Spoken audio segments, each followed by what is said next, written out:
Unfinished Business, a Savannah Martin mystery, number 10. Written by Jenna Bennett. Narrated by Amanda Stribling. Chapter 1. I woke up alone on what should have been my wedding day.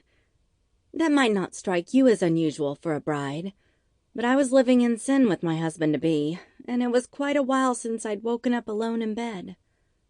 Usually I woke up with Rafe's arm around me, his hand splayed protectively over my stomach, and his nose buried in my hair. Today his side of the bed was empty and cold. Under normal circumstances, I might have reasoned he'd just gone to work, but it was a Saturday, and he'd taken the day off from working out to get married, so he wasn't on the clock. And it was almost 9 o'clock. He's usually an early riser. I'm not, since I'm 4 months pregnant, and spend much of my time feeling like I've been bitten by a tsetse fly.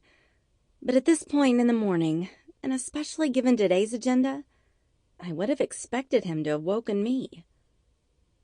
I spent a few moments listening to the sounds of the house. It was June and approaching 95 degrees outside, so the AC was pumping cold air through the vents. The system hummed. Other things hummed too.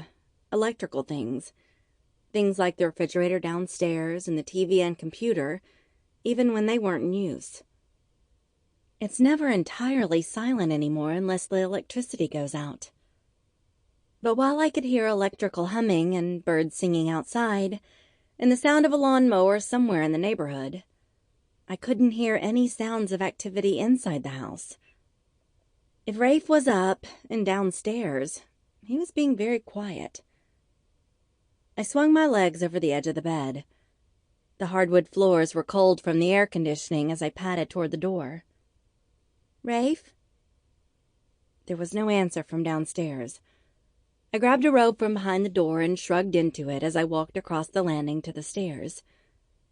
I didn't think anyone was in the house, but I'm still well-bred enough that I don't wander around in the all-together with my breasts and pregnant stomach on display. You never know when someone might be standing on the porch with his nose pressed to one of the windows. No one was. The foyer downstairs was deserted, and the porch and yard were empty. I padded down the hallway to the kitchen, glancing left and right as I went. The first room on the right was the library, where, 10 months ago, Rafe and I had discovered Brenda Puckett's butchered body lying in front of the fireplace. We hadn't been living here then, of course. The house had belonged to Rafe's grandmother, and Brenda Puckett was a real... Sample complete. Ready to continue?